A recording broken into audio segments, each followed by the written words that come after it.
So I know I'm a little bit late to this news, but it's because I've been at university all day, which does explain why I look like a bit of a mess. But while I was at university, Ariel Helwani himself dropped some pretty big UFC news, and that news is that the UFC Saudi Arabia card has been postponed all the way until June. So that brings up a lot of questions. What are the fighters going to do? What's the event going to do? What does it mean for the UFC? Why did it happen? And it's also brought up a lot of opinions. So I'm going to bring in my opinion. And when I saw the reason why they decided to postpone the event, and it's because Saudi Arabia wasn't happy with the card, I'm going to be honest, fair enough. Fair enough, but I'm not even that mad because it means we're probably going to get a pretty good card coming into June. But the report does come from Ariel Helwani, and it said that Saudi Arabia has decided to postpone the event to June because they didn't think that the card was good enough. And when you do see and understand that Saudi Arabia has paid the UFC $20 million to set up the event in Saudi Arabia, you can kind of understand where they're coming from when they say that the product that they were given from the UFC maybe wasn't good enough, maybe it wasn't worth $20 million. And you've kind of got to understand what Saudi Arabia is trying to achieve here. And I'm not going to try and get, I guess, political in any way, but I'm going to state my understanding of the situation in Saudi Arabia right now. Saudi Arabia has a lot of money, like an incomprehensible amount of money. It's more money than I could ever comprehend personally. And they are spending it like crazy because they've got it all from oil. But obviously, oil isn't an infinite resource and it will run out eventually. Now, it's not going to run out for a while, to my understanding, but it will run out eventually. So, Saudi Arabia is trying to boost their economy in a different way. They're trying to make money from tourism as well as from their oil and fuel industry, of course. And that's what they're doing right now. They're spending incomprehensible amounts of money on all this sort of crazy new technology. They're building massive buildings. Like I saw a 100 meter by 100 meter by 100 meter cube building is going to be built apparently. They're building the massive line city, which is interesting. They're going to build that floating city as well, kind of in the ocean off the coast of Saudi Arabia. And they're pumping in, once again, incomprehensible amounts of money into boxing to host massive boxing events in Saudi Arabia. And the idea is to get people from all over the world to fly to Saudi Arabia, to go to Saudi Arabia, to go to these events, and then spend their money in Saudi Arabia to boost their tourism industry. And that's what they would have been trying to do with UFC. And they would have thought that paying the UFC $20 million to set up an event in Saudi Arabia would incentivize the UFC to bring a big event into Saudi Arabia and would bring people from all over the world, of course, to come to Saudi Arabia to spend their money. And ideally, in an ideal world, get a $20 million return from all of those tourists that would travel to the UFC. To be honest, $20 million would be a lot of people to make a return on when you consider, I would say, it would only be in the thousands of people that would go to Saudi Arabia to watch the event. And I think at the end of the day, when you look at the products that the UFC was trying to sell in Saudi Arabia, I would find it hard to believe that thousands of people around the world would fly to this event to go to watch it. Now, I do understand there's a lot of people out there with more money than me, so I guess me kind of comprehending whether or not someone would fly to another country to go to an event is probably a little bit different for me than it is for someone with a lot of money. Let's just say in that sort of general area, maybe in Europe or the Middle East or something like that. But at the end of the day, I don't think a lot of people were going to fly to watch this event that they had right now. Now, to be honest, it is an incomplete card. Only 8 fights were announced. But I understand where Saudi Arabia is coming from. They want to have a massive event. When everything goes on in Saudi Arabia, it's always big news, like the boxing events. They want this UFC event to be big news. I think they might have expected by paying the UFC $20 million, they were kind of indicating to the UFC, hey, UFC, we're going to give you $20 million. Like, that's a lot of money.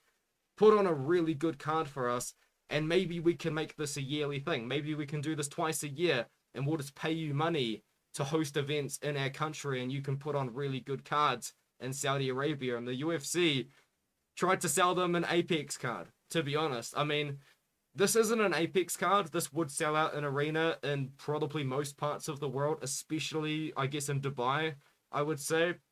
You could probably sell out an arena with this card plus some more in the UK because you do have a few European fighters.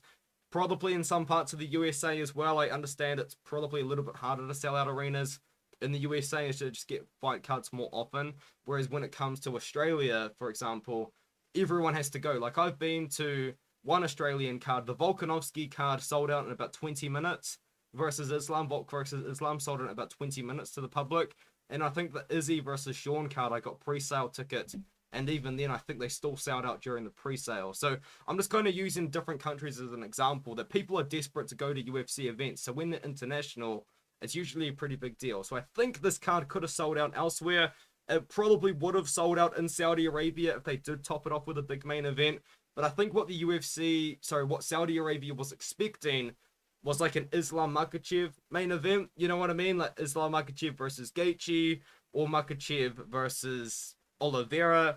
I think they were trying to get something pretty big, and the UFC just kind of turned around and said, oh yeah, hey, we'll just put a bunch of our local guys from the Middle East on a card, and hopefully that's good enough.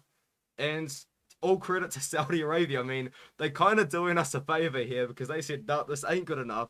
Give us a better card. And that's what we're getting. So I can understand where they're coming from. There are a lot of fans that are quite frustrated with this and thinking, you know, how can Saudi Arabia throw their money around like this? And I do understand that sort of point of view, I guess, but you gotta understand, like, at the end of the day, it's a business. Like, I understand, like, a whole country is not a business, but I feel like they're trying to operate as a business by giving the UFC $20 million and trying to make a return from it, and this card wouldn't give them that return. So, yeah, I mean, I'm looking forward to whatever they cook up now. Hey, Dana White, if you need some ideas, I'll make up a pretty good Saudi Arabia card for you. But anyway, yeah, I think what they're gonna do now is Islam Makhachev hinted at a pay-per-view being on June 7th because he tweeted me versus Gaethje June 7th and then me versus the winner of Oliveira Sarukian in November in MSG. He didn't say a location for that June 7th card. If they're postponing this to June, it's probably gonna be that pay-per-view. I'm gonna guess they're gonna do it in June 7th in Saudi Arabia, a pay-per-view headlined by Islam Makhachev versus Justin Gaethje. I think that's what's gonna come next. And let me know what your opinion on this is. I completely agree. I don't completely agree. I mean, what I was trying to say is I completely believe Ariel Helwani, because Helwani's close with Saudi Arabia, you know, because Saudi Arabia is hosting all the boxing events, and Ariel Helwani dropped the Francis Ngannou fight, which is going to take place in Saudi, and then I think he dropped a bunch of other news as well. Helwani's in touch with those guys. He's not in touch with the UFC, as you guys may or may not know. He's banned from the UFC, which is why when Ariel Helwani does drop UFC news, I do take it with a grain of salt, because he's not a UFC insider. He's literally banned. He cannot attend the UFC events. So yeah, that's kind of it. That's kind of all I have to say about this, to be honest with you. And I think Luke Thomas had an interesting take on this, but by the time I find his tweet, it probably wouldn't even be worth me bringing up. Well, maybe it was for something else. Anyway, I don't normally agree with Luke Thomas, but he had a really good take on something today, UFC related. So maybe that could be a different video. But anyway, let me know what you think. Do you agree that Saudi Arabia is saying, hey, this card isn't good enough? Hey, this card is good enough, whatever. Do you think this card would be good enough to host in Saudi Arabia? Because I think this isn't what they expected. I genuinely think what they expected was a massive pay-per-view that would bring a lot of eyes to Saudi Arabia, because that's what they want. And this just wouldn't do it. It just wouldn't do it. Let's be honest. There's a lot of debuting fighters on here. There's a lot of fighters that a lot of casual fans will have absolutely no idea who they are. It's a good card. It's just not good enough for what they wanted. And I understand. So yeah. So I believe his name is Turkey Al-Sheikh. Al-Sheikh is going to he's going to make the UFC cook up something special. So I'm looking forward to it nonetheless. Hopefully it doesn't take away from UFC 300 or Conor McGregor's card in any way. But let me know what you think in the comments below, and I'll see you guys in the next one.